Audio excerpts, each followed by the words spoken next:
All right, welcome to the Exam 3 review for NF Financial Counseling. This exam is going to cover modules 1 through 17. This review will not cover all those modules.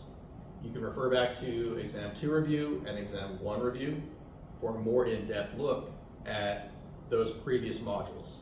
This one's going to focus on the most current material. You've got your book, you've got everything in Blackboard, all those different resources to help you prepare. This exam will have the exact same setup as Exam 2. We'll have our 10 multiple choice questions, 5 short answer, and 4 calculation. With those calculations, you will not see that cost of living calculation where you compare a job offer in Birmingham to one in Chicago. The reason for this is that while you will see that calculation on the accredited financial counselor exam, in the real world, there might be a more specific way to do that, where you go to an online calculator and say, you know what, I'm going to be living with my spouse. So this housing cost is actually going to be split in half. I won't be paying more than the $1,000 a month I'm paying here in Birmingham when I move to Chicago, because me and spouse will each put in $1,000, and it's basically going to be the same housing cost for each of us. We're moving in together, or whatever your situation might be in that city that would allow you to say, you know, I'll have these different expenses, so you can get more precise on what you're doing.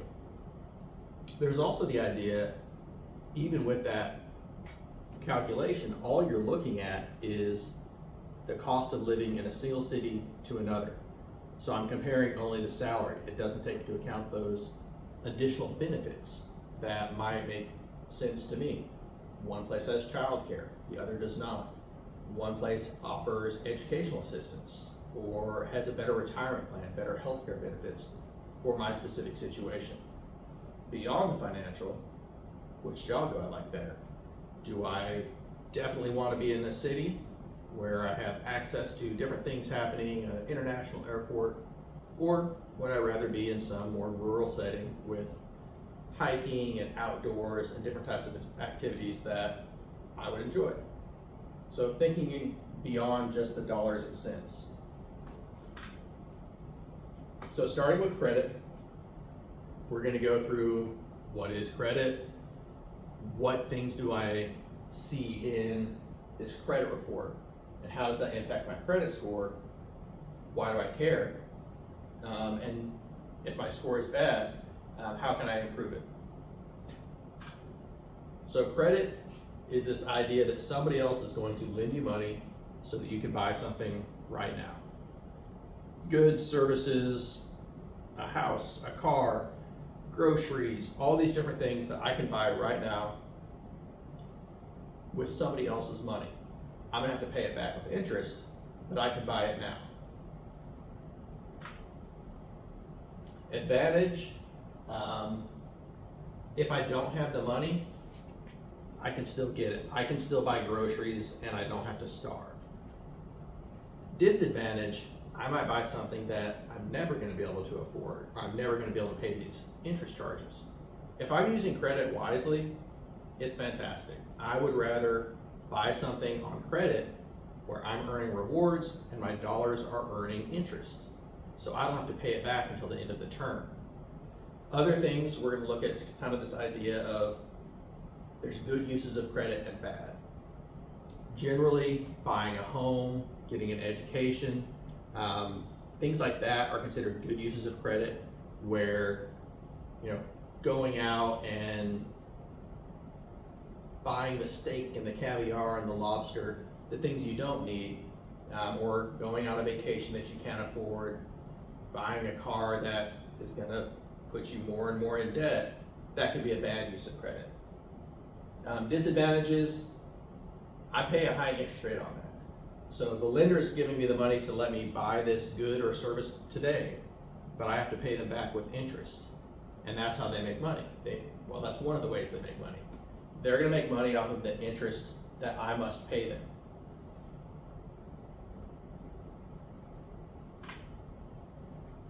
Two major types of credit: open end versus this closed-end type of credit. Closed-end means it's going to pay off eventually. It's probably going to have steady payments over time, think a car loan or a mortgage, and at the end of the term, I'll have paid that off completely. I now own that, whatever it is, that home, that car, it's in my name. I can do whatever I want with it. With the revolving credit, there I can keep charging it up, and I don't have to pay it off 100% at the end of the month, or in 5 years, or in 20 years. It just keeps going. So I keep using the same credit card, I keep putting dollars on it, and every month I have to pay a minimum amount, but I don't have to pay 100% of what I owe. Notice that grace period before the interest is charged. That is what I was talking about earlier, where I would rather go buy my groceries with a credit card. I've got the money in my bank, but I would rather the money in my bank continue to earn interest. And when I use the credit card, I have this, for this particular card that I have, I earn rewards. There's different types of credit cards. Some will allow you to earn rewards with no annual fee. Some will charge an annual fee. Sometimes those rewards will be based on somebody that likes to travel, they might want airline miles. Somebody that shops at specific places, they may want a card that rewards them for going to those particular places. So you can kind of pick and choose what's good for you with those rewards cards. We also have a zero balance transfer card that could help somebody have a timeout. They can transfer all these other credit card debts into this one and have 18, 21, maybe even 24 months of 0% timeout. They'll pay a minimum amount, a fee, and maybe a percentage of what comes in to that zero balance transfer credit card. But for that period, that 18 months, whatever it is, they don't have to pay any interest.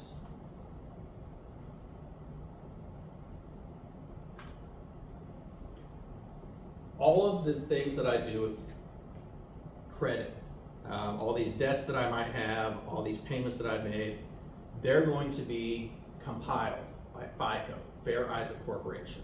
So FICO brings all this stuff in, every student loan, every mortgage, every credit card, all these different things, and they're going to put together this report.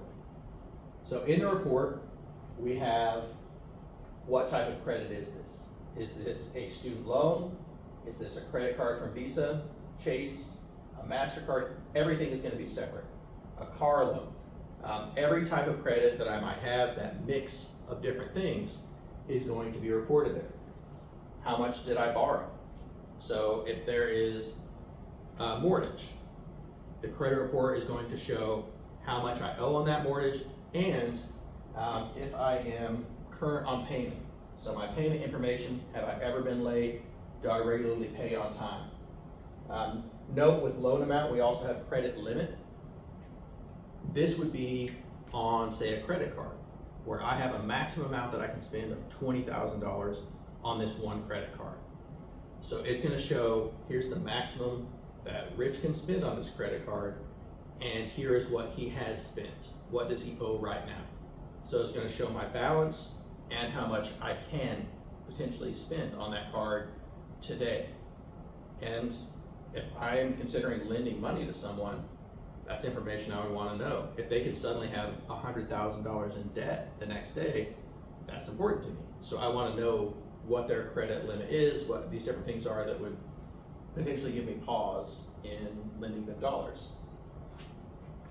When did I pay it? When did I open it? What is the current account balance on some different accounts? What's not in there, they don't know what I'm buying.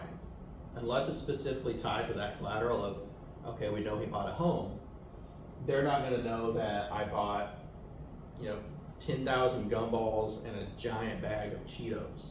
They don't know what it is that I'm spending those dollars on, just that I have used my credit card to buy something. Medical information, so they might know that I have a bill at a dentist. Gives them a pretty good idea. I probably did something, had a cleaning, had a cavity, root canal, something done with a dentist. Could have been for me, could have been for a dependent. I maybe I've paid for some stranger's teeth cleaning.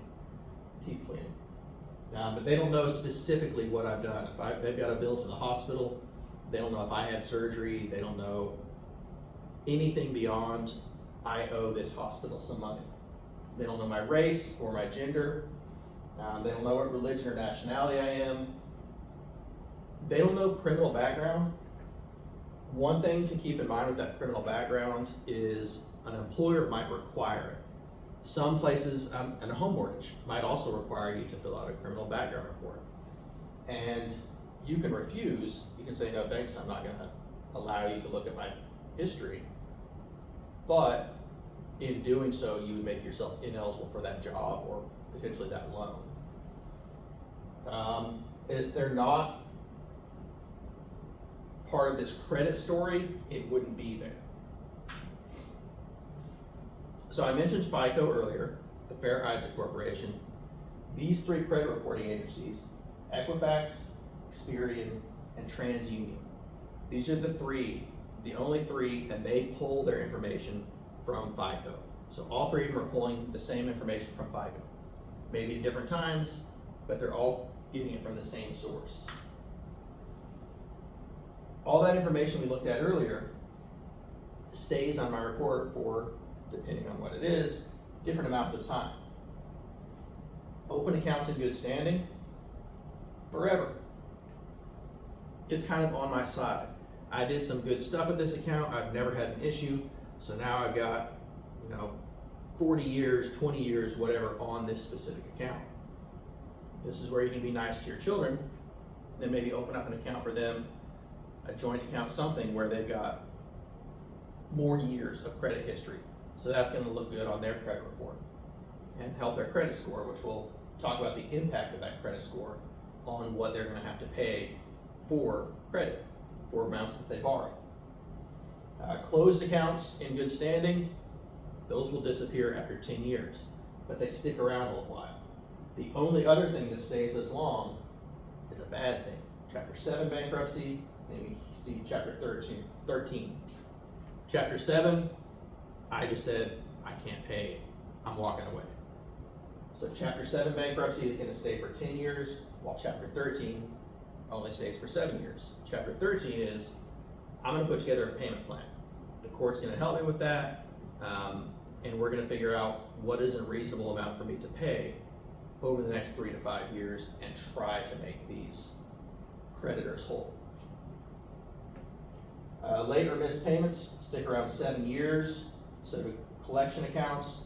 So that hospital bill, if I don't pay it, the hospital's not in the business of collecting money from me. They're gonna sell it off to a debt collector.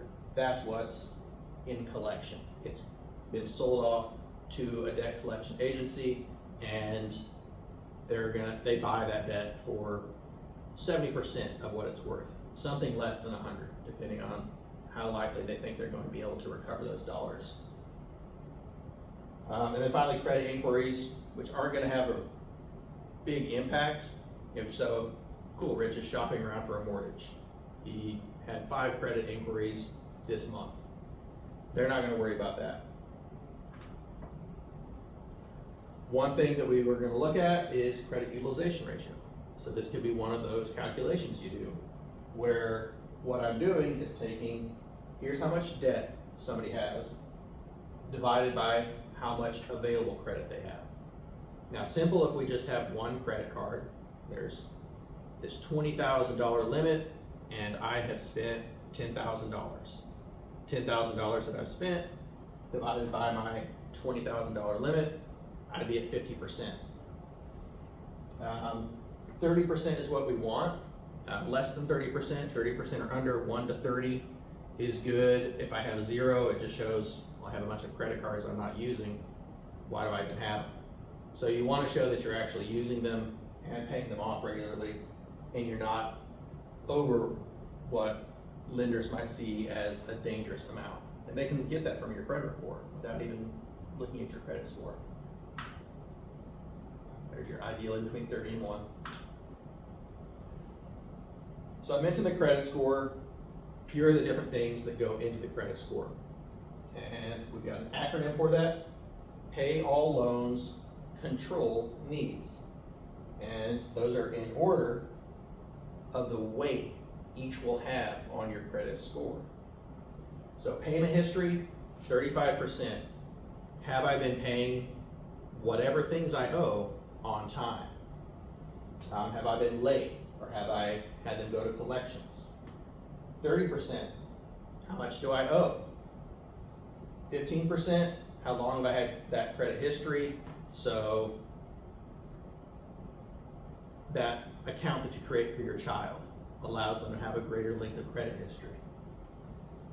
10% credit mix and new credit. Credit mix is a student loan, a mortgage, a car, the different types of debt that you have. New credit is something that you've recently taken on.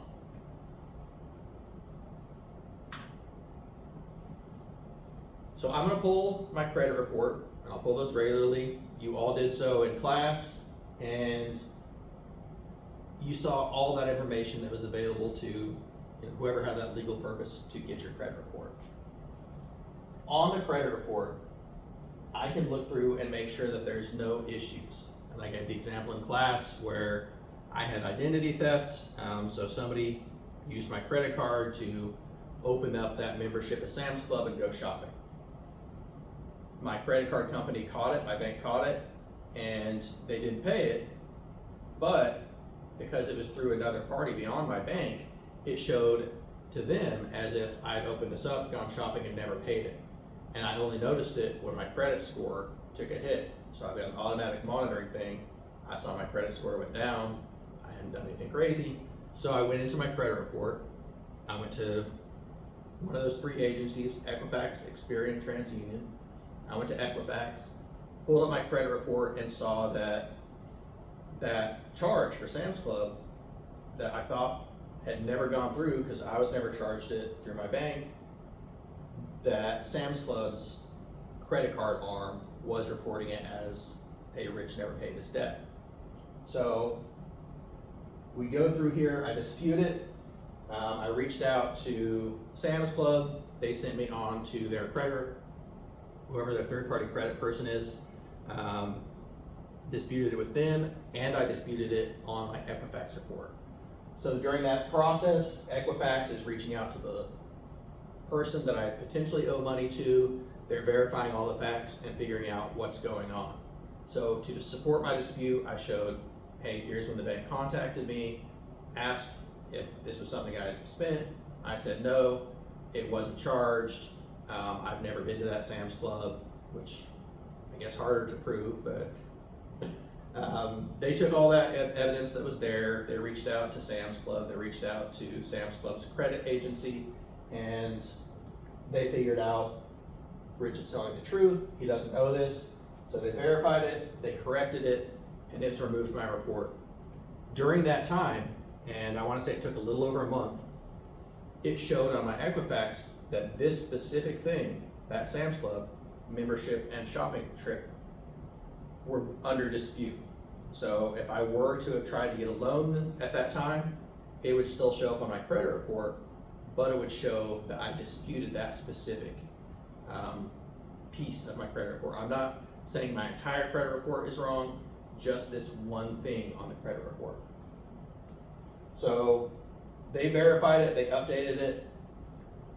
It needs to go out to all databases. So I had my Equifax, and while I was in dispute, I had unlimited access. I could keep going in whenever I want to check on the progress of this dispute. Normally you have, with those three credit reporting agencies, once per year from each. Right now we have every 2 weeks or every week where we can go in. So that changed during COVID, and it may change back, but right now we have more access than we ever had to these reports without paying a fee. If the dispute hadn't been resolved in my favor, and Equifax said, no, it looks like you spent this, Sam's Club is in the right, I could still put a note on there that, hey, they found that I owe this, but I disagree, I shouldn't have ever had this on my credit report. And then future lenders can take that into account or not, but it would still show. Because mine was successful, it was just removed entirely.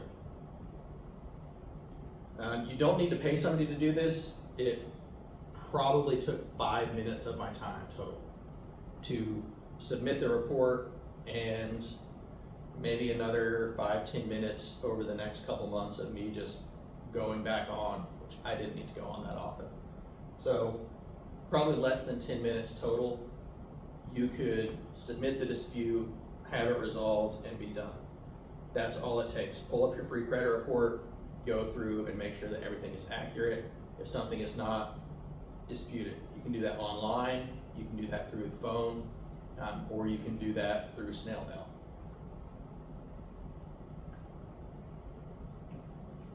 So I want good credit.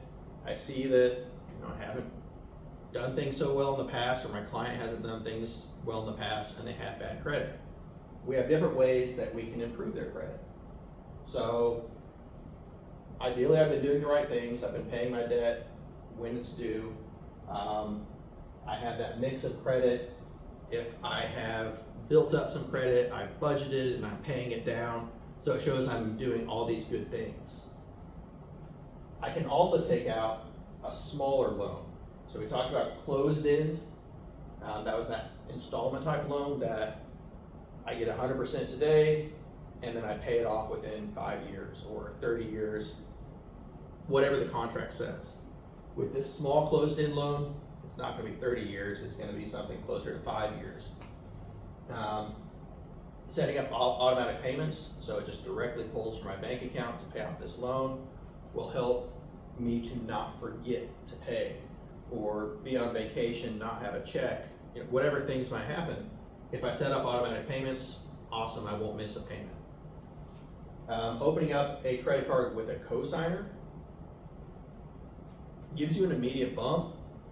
You just have to be able to find somebody that is willing to take on that risk, because that cosigner is just as liable as you are for any debt on that credit card. So think twice. If somebody asks you to be their cosigner, think twice. You're 100% responsible, but you get 0% of the benefit. You don't get the card. You don't get to drive the car if you're co-signing on their car, or co-signing to help them out with their apartment. A lot of you, maybe your parents signed as guarantors for you to pay rent for your apartment here, or whatever you're renting, along with the deposit, so they know that some responsible person with a full-time job and years of credit history will pay the rent that's going to get paid.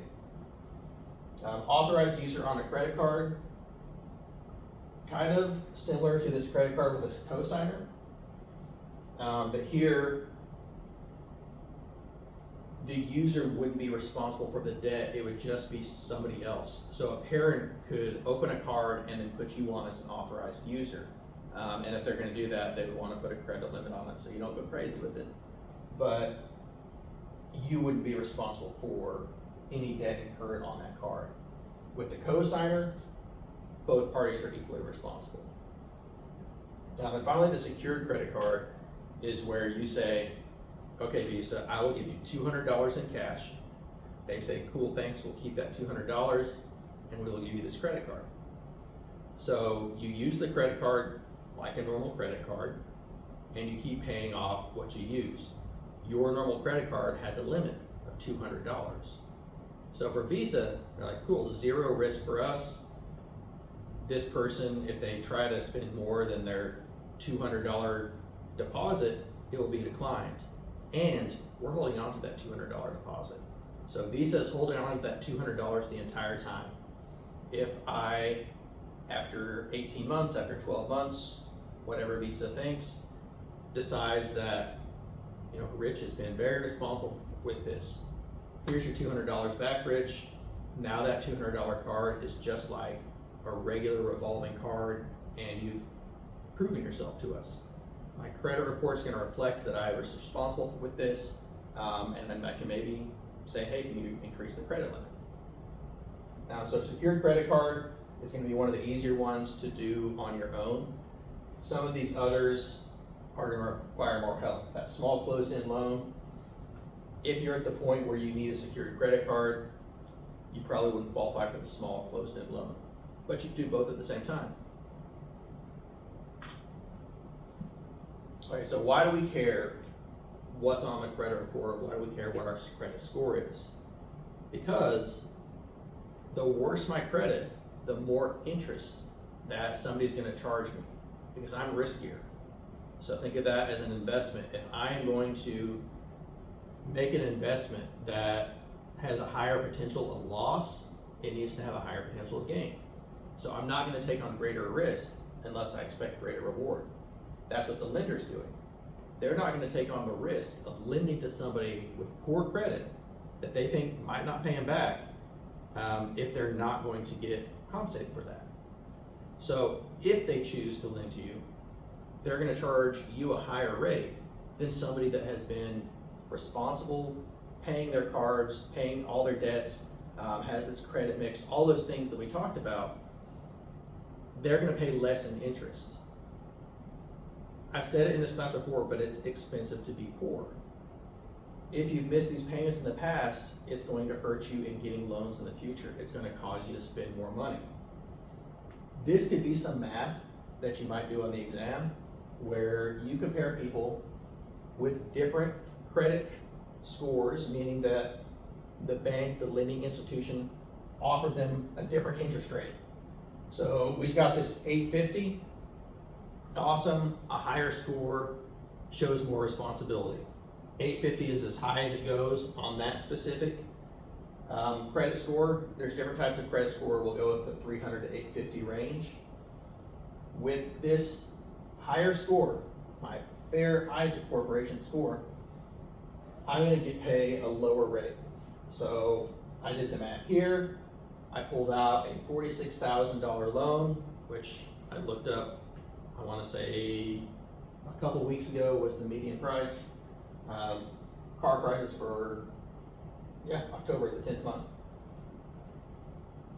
Looked at 5 years, so 5 times 12 equals 60, equals our N. IYR, 7.15. I'm solving for payment. My PV will be the amount that I borrow, and then future value would be 0, because this is an installment loan, I'm paying it off 100%. So with this better credit score, giving me a lower interest rate, I'd pay $923 a month for a total of $55,000. Contrast that with somebody that had the poor credit score and they had to pay double, more than double in interest. Their monthly payment, $1,129, they're paying a total of $67,000, almost $68,000 for the same car that you were able to get for $55,000 because you used your credit wisely. $12,000 difference. It's expensive to be poor. They pay $12,000 more because of this poor credit score. And we saw how we can improve credit scores, so we want to do that and jump ourselves up to maybe here, 9.97, after getting the secured credit card, the small closed-end loan, those positive things that we can do to improve our credit and save ourselves $10,000, whatever it is. This makes even more of a difference when we look at larger amounts and longer time periods. So time value of money, the longer the time horizon, awesome if I'm investing and receiving this, but if I'm paying that, it means I'm paying more over a longer period of time. So we're saying I borrowed $300,000, this is after down payment, after whatever else, points buy down, we got this interest rate. We paid $1,906 for that full 30-year term every month. So 30 times 12, 360. Total, I paid $686,000 for a $300,000 home. So you can see how big of an impact those sub 3% interest rates had on mortgages, and partially why people are more hesitant to buy homes now, because interest rates are so much higher. And we saw them lower. We got locked into this framework of, well, I have a 3% mortgage rate, or my neighbor has this 3%, this 2.75%. I can afford half the house because the interest rate is so much higher. My monthly payment will be so much higher. So $686,000 for 6.55, which would be a good interest rate now. If you have that lower score, and notice I don't even show the 300 to 600 range, you may not even get the mortgage when you're in that low range. With cars, it's easier to get that, no credit, no problem type place that's going to lend to you. With a home, the bank is less likely to lend to you because banks don't want to have to foreclose on you. So 741,000, 742,000 for our less than stellar credit versus 686 for our good credit. There's also a 15-year mortgage. We could pay additional dollars that would cut down on the interest and the principal that we pay. Well, it wouldn't cut down the principal, but it would cut down on the total interest paid. It would reduce the principal as I made those extra dollars. So if I paid $2,006, that extra $100 that I'm paying would go directly towards principal, where this payment is going to a mix of principal, interest, taxes, the PITI that we see on a house payment. All right, so the car and the home, those are secured debts. So that home or that car is the collateral that the lender can take if you do not pay. Debt collectors buy off debt from somebody that says, I don't want to mess with this. Talk about the medical, they're going to sell this off faster than some others because that's not the business they're in. Banks will take longer to sell off a debt. Visa, MasterCard, those places might sell it off, and what the debt collector does is they say, hey, I want to buy the debt for 100 of your people that are behind. And Visa says, cool, we'll give you these, here's their credit scores, here's the information, what can you offer us? And the debt collector is going to say, I'll pay 70% of that, because they think they'll get paid back, or they'll pay 90% of that, because they're feeling really good about getting paid back. Or they'll say, I will only pay 50% of what these people owe, because I don't think I'm going to get much more than that. So the debt collector is buying debt for less than it's worth. You still owe 100%, but the debt collector is not sure that they can collect the full 100%. So there's rules about what they can and can't do in order to collect from you. So let's see what that is. First off, recognize that you need to stay alive. You need to keep a roof over your head, you need to keep food on your plate. That should be your priority. So debt collectors are going to call you and they're going to try to harass you into paying off this dentist bill from a year and a half ago, where I still need to eat, I still need a roof over my head. That dental bill from a year and a half ago should not be a priority.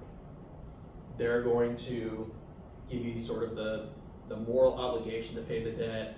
They're going to try to intimidate you into it. There's different things that they're going to try to do because this is their job. That's how they get paid, is getting you to pay this debt. You need to prioritize for yourself, for your client, what is important to pay and what is not. So don't let them guilt them to paying something if you're going to starve. Bankruptcy, we'll see how that can give us a timeout by just filing, but that's going to wipe out, basically everything a debt collector owns is going to be wiped out unless they've gone to court and they have some sort of governmental authority behind it that allowed them to attach some collateral. They're going to have those debts just wiped out. So Fair Debt Collection Practice Act means that they can't deceive you. So we see these false or misleading representations. They say you owe more than you do. They say that you're going to get in legal trouble, or Child Protective Services will take your children. Different things that are not true. They don't have the power. They're not Child Protective Services. They can't take your children. They can't arrest you. They can't take away your Social Security, your Social Security disability, anything like that. They have no power to do that. Their only power is, this is a legal debt. you do owe it, but for them to collect it, they can't actually take anything from you. They cannot force you to pay anything. They cannot hurt you in any way other than just, you feel bad about it. They have to send you a written notice that gives you all of the information about this debt.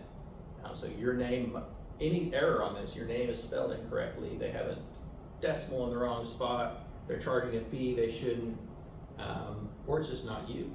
So I gave the example in class where I received a letter from a debt collector, but they were just sending it out to all Richard Stebbins. This one was for a dentist office actually that I'd never been to, and I just tossed it out. The debt collectors just spammed everybody with that name, hoping that one of us would be the right person, or that one of us would pay even if we didn't owe it, just thinking, whatever, it was $200 or something. No communication with third parties, so they can't tell your spouse, they can't tell your co-workers, your friends. It's between you and them. Reasonable hours, they can't contact you in the middle of the night, at work, a friend's house, or the hospital. Some of that gets harder now that we've got cell phones. But the idea is, once you kind of put them on notice, so we'll see that on the next slide, I think. Or if we get a lawyer, they can't contact us anymore. They shouldn't be constantly calling us.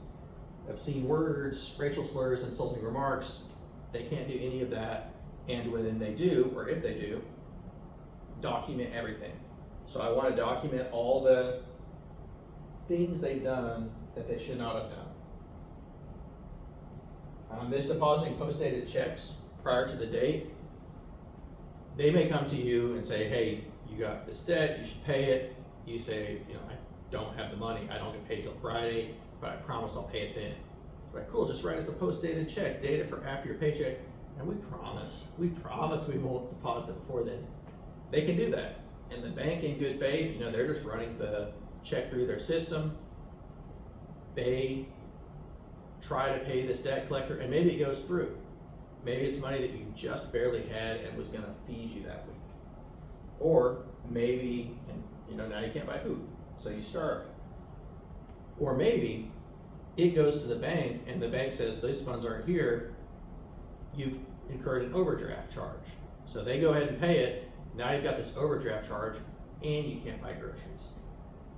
So never give them a post-dated check, only give them money when you actually have it and you've taken care of your other priorities first.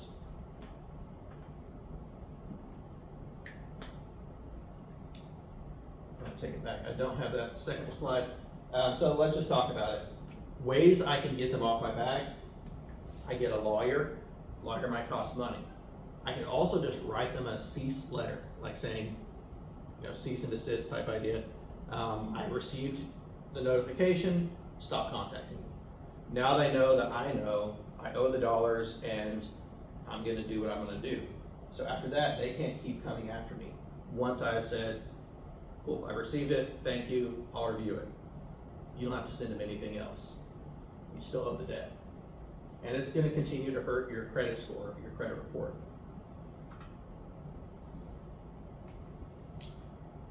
Other ways, we've got some dollars. I've already gone through the math on that car loan. If you've got more specific ways, you can look at that in previous lectures. So the car is the collateral, meaning that this is a secured debt. If I miss a single payment, they can take my car. In Alabama, they don't have to go to the court or anything. I missed the payment, I'm a day late, they can come and take my car. A lease is just renting a car. There may be some restrictions on the mileage that I can put on the car. There may be some services, some maintenance, they'll change the oil, the tires, whatever's going on for the 3-year lease. And at the end of the period, maybe I have the option to buy. I can also use the car for other potential loans. And this is one of those choices to avoid that we talked about. So I can get a title loan if I own the car. So if I'm still making payments on the car, I can't get a title loan. I have to have the title. This is a completely paid off car. I give them the title.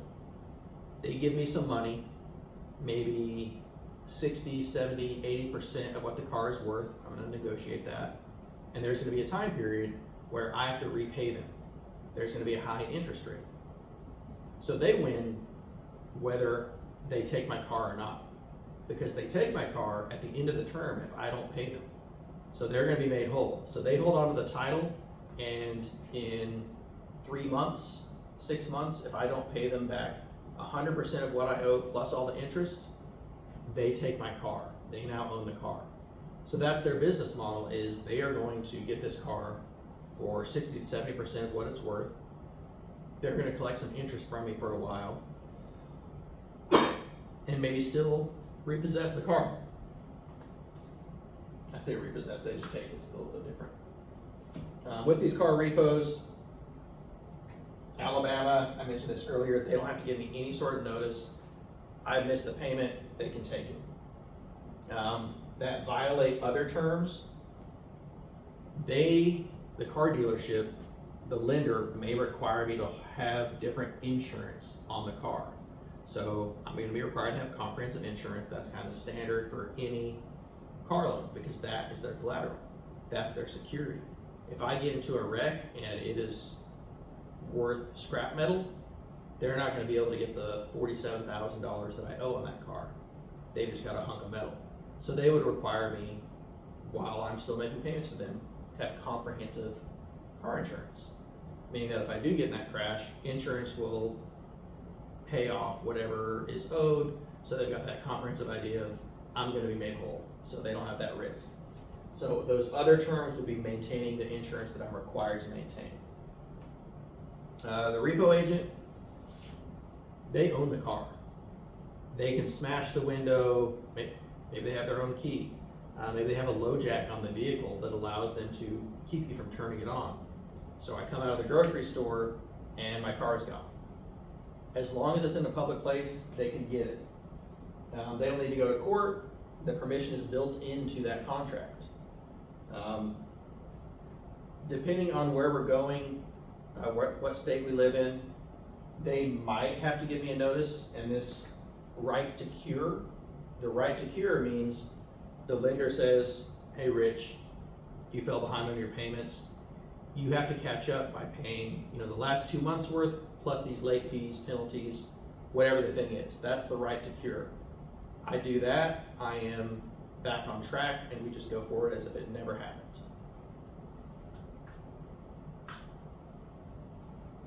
The car has to be the collateral for the loan, so I can't have gone to the dentist, missed that payment, and they come take the car. This is specific collateral tied to this debt. So it is that, maybe it's the car dealership, maybe it's a bank that I borrowed money from in order to purchase this car. They still own the car. Until I pay it off 100%, I don't even have the title. So they still own the car, and that's the collateral. Breaching the peace, they can't break into my garage, they can't punch me in the face, they can't do anything violent. They could go into my driveway, so they could trespass onto my property. If there's no gate, if it's not fenced in, but if it's in a garage, they can't go into the garage. Possibly taking over your objection. They can't go onto private property, so maybe you have parking at your work that's gated and they can't get in. Well, they can't get in, but they've got that low jack and they can see exactly where you are, and at some point you're going to have to leave. And really, you're better off just taking the car to them, removing all your valuables, your laptop, your jewelry, your whatever things you might need out of the car. Take that out, clean it out, return it to them.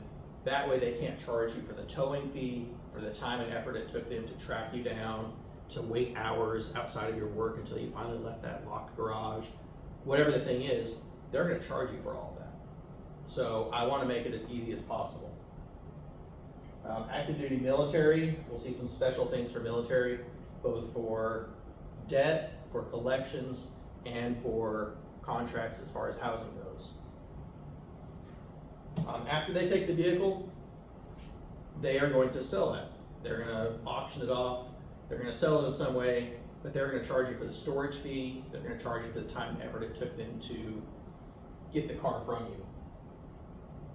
If there are still dollars remaining that I owe, I still owe that. They just now have no collateral. So now they can't take anything else from me. They already took the car. Let's say I have this car, that $46,000 car, but as soon as I drove it off the lot, it depreciated 5%.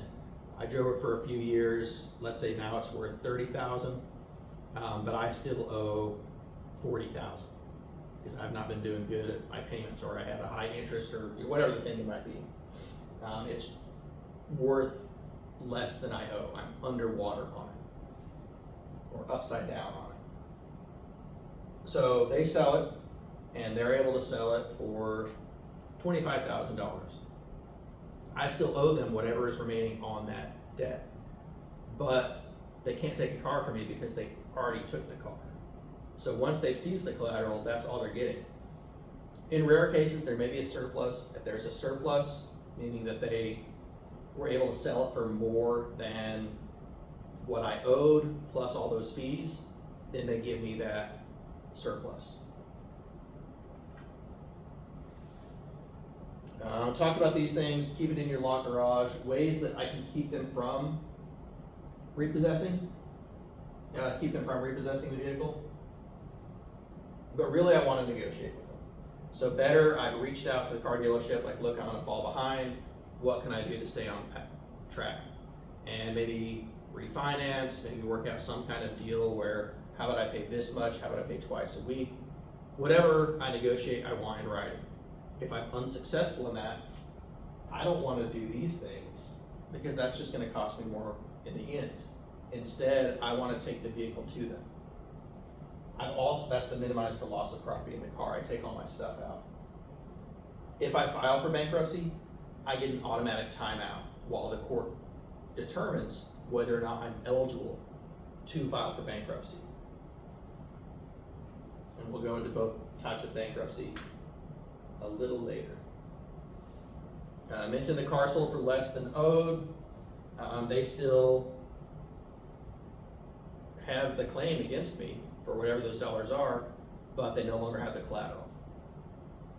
I've got a few defenses saying, well, you sold me a car that broke down immediately. It was a lemon. California is more generous in lemon laws than some other states.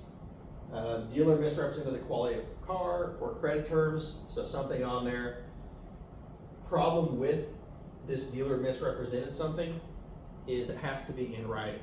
So most contracts are going to say no other terms outside of this agreement stand. So no conversation I had with the dealer, nothing with the salesman, nothing with whoever. Any of those conversations, if we shook hands, that's not included in this contract. I need everything in writing. Same thing when I try to negotiate a payment, text, email, something in writing that shows they agree to whatever we negotiate. Collateral for earlier loan, but now it's not listed on this one, so it has to be tied to this specific loan. If I've been paying on the 15th, even though it's due the 1st, and I've been doing it for the last year, and now suddenly they're repossessing, I can have that defense of getting the car back. Breaching the peace, so they broke into my garage, they assaulted me, they could potentially owe me money and have some criminal action against them if they assaulted me, or battered me. I guess assault is just I feared they would hit me. Battery is they actually hit me. So you could have battery without assault. Somebody punched you from behind. Miscalculation of deficiency, I made the payment and it wasn't credited towards it.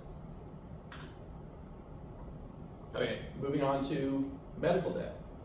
Not secured. I'm not as worried about medical debt because they are not going to come back and repossess my kidney. Or why would it be the kidney?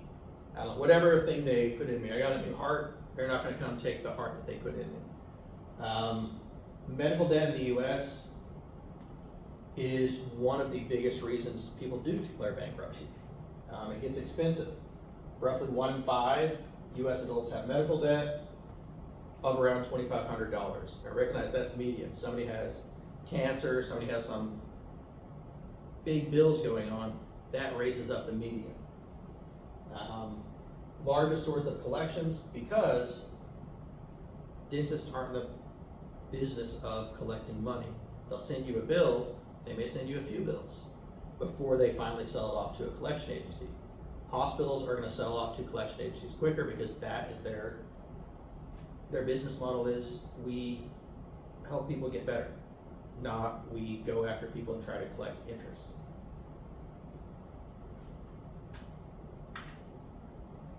So hospitals are gonna sell it pretty quickly, and I mentioned those debt collection agencies going to Visa and MasterCard. There are some that this is all they do is they collect medical debt.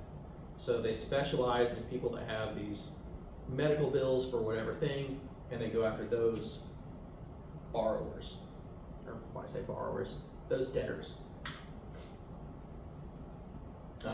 We can, again, expensive to be poor, discriminatory pricing, because insurance companies, they got big dollars behind them. They can negotiate with the hospital to say, we will only pay this much for this procedure, and then the hospital says, cool, that'll be 100% of what that cost is.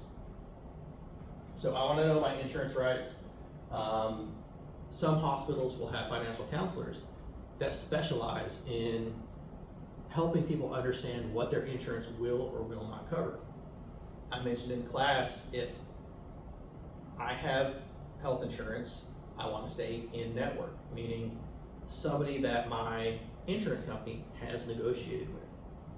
I may not always have the choice. Maybe I'm traveling, or maybe it was just an emergency and the ambulance took me to the closest hospital. I'm out of luck there if I'm out of network. The hospital itself could be in network, but the physician that treated me might be out of network. So I want to make sure that I'm getting what I need to get from the insurance company. Financial assistant, if it's a 501c3, a nonprofit hospital, then they're required to offer low cost or no cost medical services to somebody that qualifies as low income. But I have to reach out to them, I have to prove it, I have to go through some steps in order to make that work. I can negotiate and say, hey, if I pay cash, can I pay just this much? Sometimes they'll go for that. Billing mistakes, sometimes just by requesting the detailed itemized invoice, they will reduce the bill. You can pay somebody who is an expert in knowing what all those medical codes need to look at that bill and see what might be in error or charged incorrectly. And again, we're prioritizing our debt. They're not going to come repossess my heart. They're not going to come re-break my leg. They're just going to sell it off to a debt collector, and that debt collector has no collateral that they can take from me. It's hurting my credit score, but I need to stay alive. So we prioritize what we're going to pay. Federal income tax debt. Government has a lot more powers to collect, so I want to make sure that I at least file my return. So there's two potential penalties I can get: failure to file and failure to pay. I guess there's more if there's fraud and some other things, but as far as my tax return goes, I want to file it even if I can't pay, because I'm a crime. I've committed a misdemeanor if I haven't filed. Filing late, I'm going to pay up to 25% of what I owe if I continue to be late. So I can get an extension. I'm just going to file, say, you know, instead of April 15th, let me pay October 15th. I just got to file paperwork and I get that extended amount of time.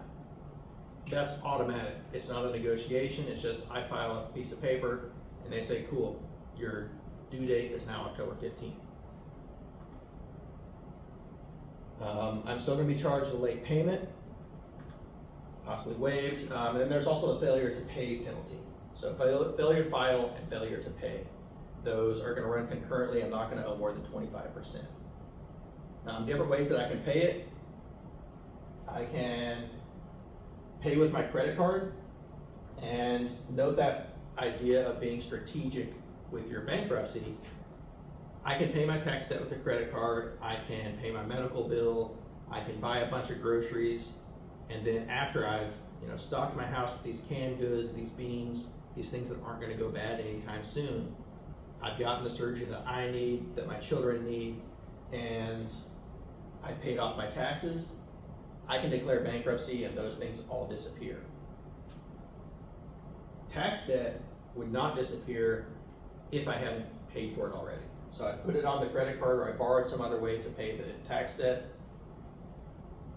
that disappears. But if I still have tax debt is probably not gonna go away in bankruptcy. They have all these powers to collect, but it's also much easier for me to negotiate or find a solution. So the government has these automatic systems in place to allow me to set up an installment agreement. I'm not negotiating this. I'm just filling out a form that says, hey, instead of me paying it now, I want to pay it over the next 72 months, the next 60 months, whatever it is that I think I can do. I'm still going to pay interest on the amount owed, so I'll pay less over a shorter term. I have up to 72 months, and any penalties or fees on top of that. But I get this automatically just by filling out some paperwork.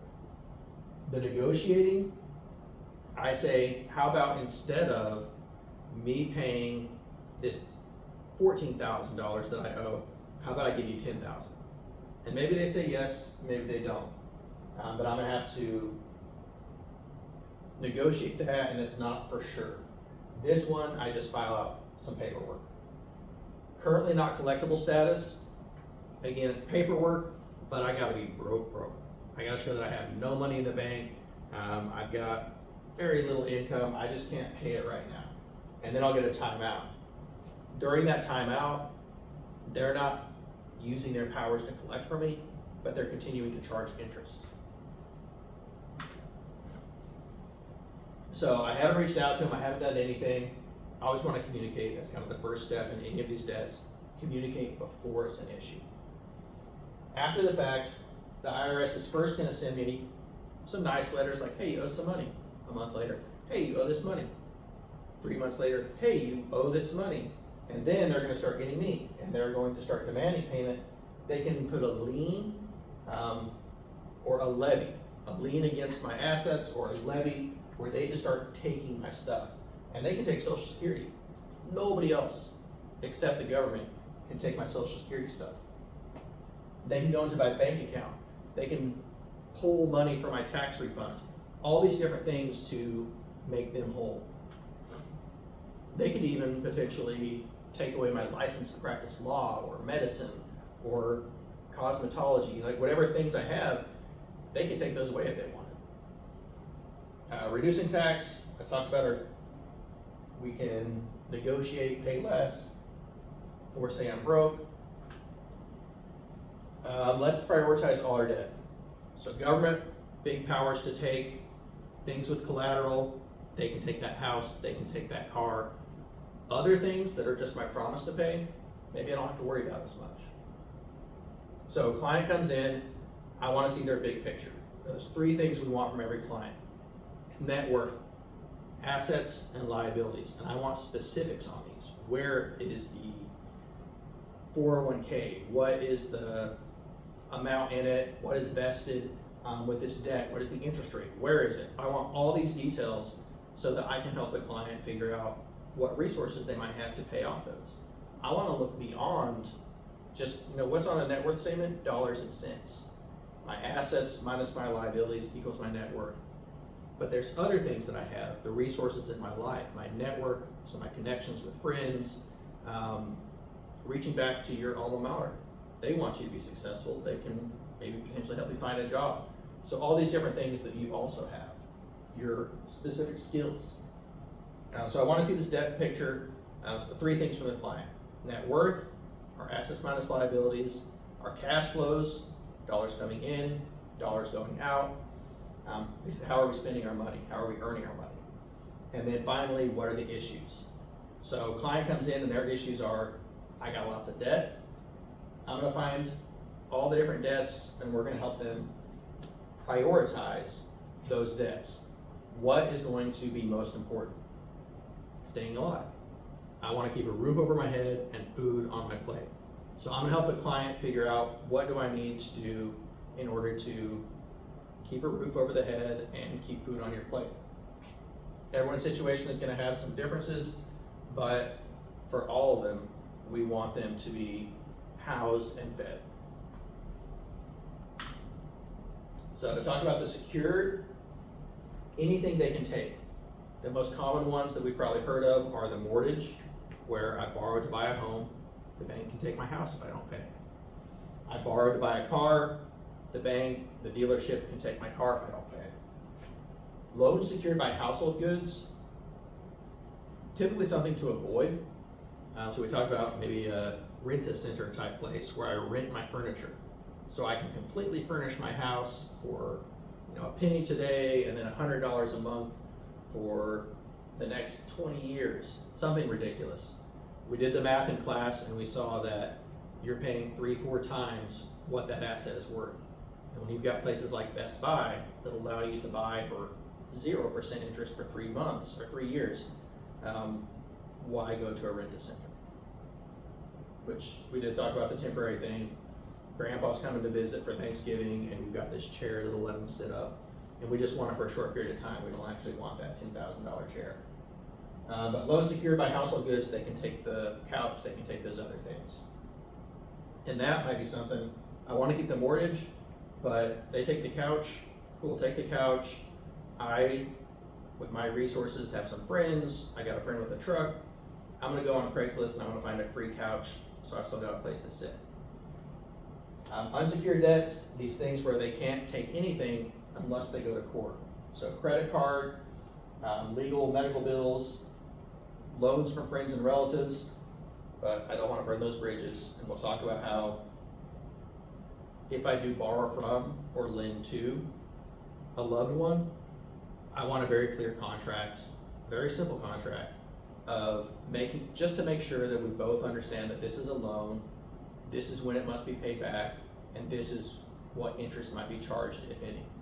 When we get into estate planning next semester, we'll talk about how some of those loans among family members could result in gift tax. What else?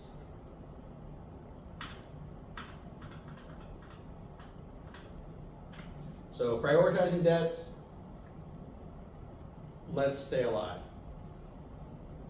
Pay the minimum required to keep essential utility service, so maybe I'm not paying 100% of my water bill or my electricity, and maybe I'm reaching out to them and saying, hey, here's my situation, can I get some sort of plan? So I want to communicate with everybody that I might owe to try to work something out to get in a better situation. And that's what you do as a financial counselor, is help them with all these different things. Now we're prioritizing car loans. If there's public transportation, if there's a better option available, maybe I want to just take the car back before they repossess it. Or maybe I'm going to be able to sell it. I get permission from the lender, like, hey, I can sell the car for this much. I'll continue to pay you off, or we can work it out some way, maybe, where I get a cheaper car, or I take public transportation, but I don't have that debt anymore. Child support, legal obligation, and we'll talk about how we make sure that that deadbeat dad, that deadbeat mom that's not paying child support, how we can garnish wages. We just file a form with the state where they're a resident. And the state doesn't have to be the state I live in or the child lives in, whatever it is, it's just the state where that individual lives. The government's gonna automatically garnish their wages. They'll take those dollars out and send them to me. So child support, I'm not gonna get out of that with bankruptcy. I'm not gonna get out of that with whatever other debts. I owe that. Same for alimony, it's a court-ordered thing. Income tax debt, we already talked about our federal taxes and the ways that we can reduce that automatically just by filling out some forms, or at least delaying it with that automatic 72-month repayment plan. Taking on new debt to potentially pay some of that off. Don't do it for a debt collector. The debt collector is last in line for everybody. Like, that is the very last person you pay. Whatever debt that they hold on you, it has already hurt your credit. It's not gonna make much difference now. If I haven't paid it for the last year and a half, me not paying it for another 6 months isn't gonna have a big impact on my credit report, on my credit score. It's just gonna show, hey, I'm still not paying that. Temporary or permanent issue. If this is a temporary thing, I had a tire blowout, I had this medical bill, this dentist thing that just kind of popped up unexpectedly, maybe consider, so well, I can take it off and I can budget and pay this thing back. If it's a permanent thing, well, I'm gonna have to take on this debt every month. It's like that payday loan that we definitely want to stay away from with their 700% interest rate and just cyclical. I have to take on another payday loan and another to pay off the last one. Is the new loan a good deal? Predatory lenders, those pawn shops, the title loans, the payday lending, avoid them if we can, and you should be able to. If you can't avoid them, well then let them take that collateral, let whatever happen. We're better off. If I am in a situation where I can't pay my taxes, I can tell the government, hey, I'm broke, and they'll say, yep, cool, we looked at your money, you're broke, and they'll give me that time out. So there is nothing that would require me going to these predatory lenders that I would be better off just not paying that thing, because the predatory lender is going to be worse as far as what I owe. Does non-payment of new loan get you in worse trouble than the non-payment of the old loan? Well, then just don't pay the old loan. I'm in a better situation. Yeah, home mortgage to pay off medical debt. Let that medical debt go to collections. They're not going to break my knee, and I don't want to be homeless. Borrowing from friends and relatives. Here is some potential issues. It could be great. That could be a resource. You're like, you know what? I can't pay my mortgage. I've got this eviction notice, but I can go home. I can go live with my brother. I can live with my parents. I can get some roommates. I can do these other things where now I don't have that rental bill. I don't have to worry about being homeless. I've got a place. But, consider what's going on with your own family. What if you don't pay them back? Have you just destroyed your family dynamics? Are you never able to go home for Christmas again or holidays? Starting that family feud. That co-signer, we talked about that earlier to build it. Same thing, it's the risk. If you co-sign on a debt with somebody, you are 100% responsible for it. You are both 100% responsible. The lender doesn't care who pays it, they just know that y'all got to pay it. You don't have to pay 200% of the debt, you have to pay 100% of the debt, and each of you is equally responsible. But it's not split out 50-50, it just means each of you is worth 100% of that debt. So Susie dies, you still owe 100% of that debt. Full responsibility for your debt. With borrowing directly from them, going back to that contract with very clear terms, very simple terms, so that everybody has that meeting of the minds. We both know that this is a temporary loan and I'm gonna pay it back. It wasn't a gift, it did or did not have interest, and we have a certain date or not to pay it back. I would not do an open-ended loan where just, pay me back when you can. I might do that for $20. But anything serious, I want these very clear things on there. And before I lend to a loved one, I would first say, go to a bank, go do these other things before you come to me. If somebody can't get a loan from a bank, they're very risky. If the bank doesn't trust that they'll get paid back, and the bank has the resources and that's their business, why would you think you would be in a better position?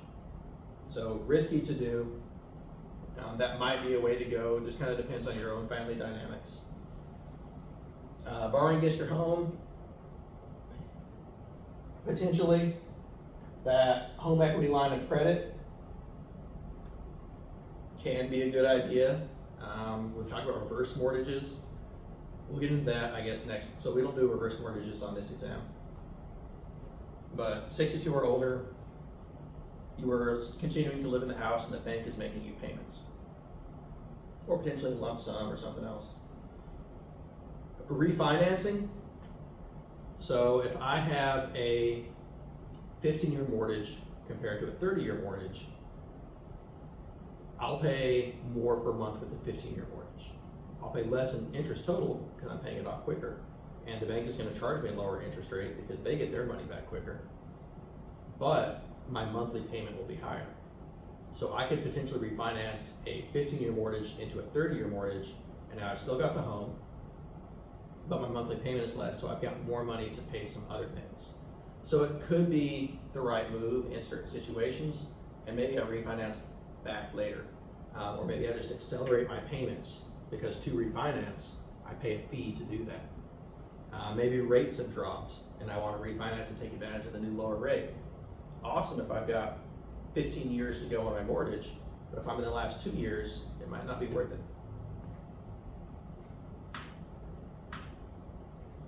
New credit card debt. Talk about cash advances, they charge you interest immediately.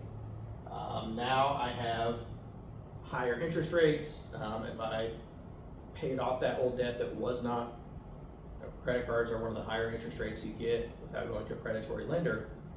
So if I use my credit card to pay off the federal income tax debt, I'm paying higher interest. Earlier I mentioned that as a way to pay, but that was that strategic if I'm going to declare bankruptcy afterwards. New credit card debt, unsecured minimum payments, these all go away if I declare bankruptcy. Just filing, I've got a timeout on them. If I am eligible, credit card debt disappears with Chapter 7. Those things to avoid, I've talked about some of these. Bouncing checks and overdraft was that idea, the post-dated check. So all three of these were something I gave as an example with the debt collector. I don't want to give them a post-dated check because it could be cashed. And now my account doesn't have the dollars to cover it. Banks are jerks. They will take all debits out of the account. So every payment that I'm making, they're taking out of my bank account before they put this paycheck in. So this could happen on the same day. The paycheck just sits right here. They're like, we're gonna take all these things out first, and then we'll put the paycheck in. So you wanna kind of time your bills if you can. But that means maybe I bounced a check, meaning that this check that went out didn't have the funds to cover it. So now I potentially owe a fee to my bank and to whatever the institution was that I paid that check to. Let's say I went to the hardware store, paid with a check, and it bounced. Hardware store tries to run it the next day, the day after that, the day after that. Each one of those is pulling up a bounced check charge, and they continue to charge me for that. Or if I had this overdraft set up, I talked about having your checking account automatically pulled from your savings account. You may have to manually do it. Some banks will automatically have that set up, where if my checking account doesn't have enough money, instead of going into overdraft, or instead of bouncing the check, the bank will automatically just say, cool, we'll take $80 from his savings account in order to pay this check. So you're all good in that case if you have the dollars. Overdraft could also come from your credit card. And that's worse because that's going to be treated as a cash advance, and it's going to start charging that 20%. But better than having the bounce check or overdraft fee. Payday loans are these institutions that say, you got a job, we will give you, what your next paycheck is worth. And you're gonna have to kind of sign over your paychecks and pay a fee on top of that. So terrible, terrible plan. They charge 700, 800% interest, and they'll have fees. They'll continue to, like that 700% interest that went on this month, well, I'm still getting the same paycheck, but I still have to pay all my same bills. How am I gonna pay this one? That 700% just got added to the principal. So now I owe 800% of what I originally borrowed. And it's gonna keep on adding up because I keep having to take on more debt, potentially going and getting another payday loan to pay off that one, another payday loan to pay off this one. And I just keep going and going, and this one, this original one, keeps charging its interest every month. So absolutely stay away from payday loans. They're a horrible, horrible deal. Selling or giving away creditors' collateral, that is that idea of, I have this boat that I'm making payments on. I don't own it yet, I don't have the title, and I sell it to somebody. Well, that wasn't my boat to sell. I gave the example earlier of the car, but I worked with my lender on that example.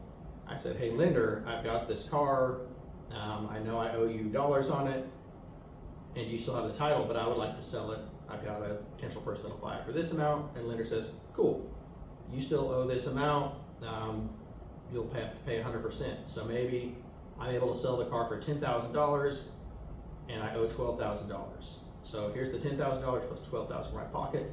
There you go, lender. Lender gives the title to that new person and we're all set.